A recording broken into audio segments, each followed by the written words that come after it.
माणिकराव कोकाट यांचा मंगळवारी राजीनामा होण्याची शक्यता। अजित पवार आज पक्षाच्या बैठकीत नेत्यांना निर्णय कळवणार। काल अजित पवार आणि सुनील तटकरेंमध्ये 2 तास खलबत।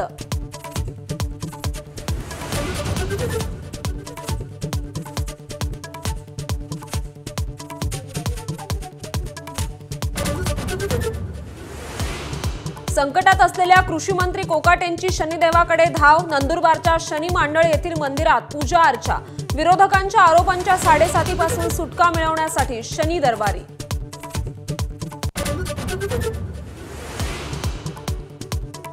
धनंजय मुंडे पुन्हा मंत्रिमंडळात परतण्याचे अजित पवारांचे संकेत। आणखी एका प्रकरणात धनंजय मुंडेंना क्लीन चिट मिळाली तर मंत्रिमंडळात परत घेणार, अजित पवारांनी केलं स्पष्ट।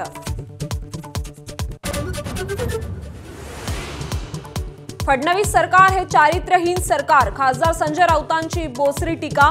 मंत्रिमंडळातील 75% मंत्री युजलेस आणि दरोडेखोर असल्याचं राऊतांचं टीकास्त्र।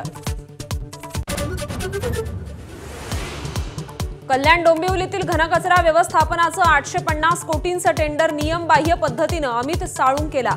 शिंदे पिता पुत्रांवर राऊतांचा नवा आरोपांचा बॉम्ब। घोटाळ्यातील पैसा श्रीकांत शिंदे फाउंडेशनला जात असल्याचाही आरोप।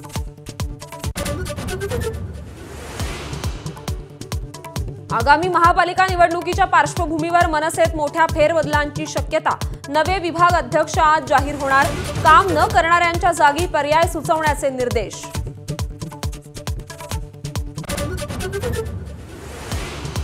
महायुतीत मंत्री आणि राज्यमंत्र्यांमध्ये लेटर वॉर। सामाजिक न्याय विभागाच्या बैठका परस्पर घेतल्यानं वाद, तर शिरसाटांची गच्छंती होण्याचेच हे संकेत। राऊतांचा हल्लाबोल।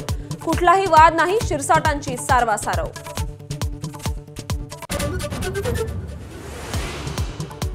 राज्यात 14,298 पुरुषांचा लाडक्या बहिणीच्या निधीवर डल्ला। 21,44 लाखांचं वाटप झाल्याची माहिती। सरकार पैसे परत घेणार का याची चर्चा।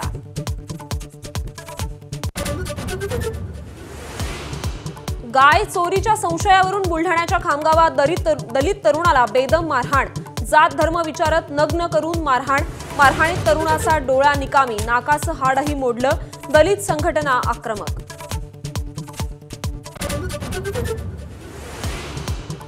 पालघर जिल्ह्याला रेड अलर्ट। शाळा महाविद्यालयांना सुट्टी जाहीर। धामणी धरणाचे 3 दरवाजे उघडले।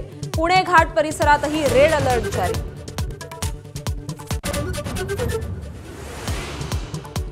मुंबईतही आज जोरदार पाऊस बरसण्याची शक्यता। समुद्र खवळणार असल्याचा हवामान खात्याचा अंदाज। ऑरेंज अलर्ट जारी।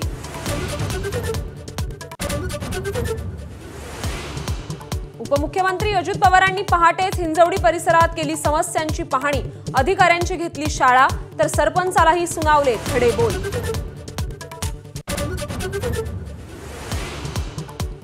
जो रूटचं भारताविरुद्ध 12वं तर कसोटी क्रिकेटमधलं 37वं शतक। कसोटी क्रिकेटमध्ये सर्वाधिक धावा बनवणारा दुसरा क्रिकेटपटू।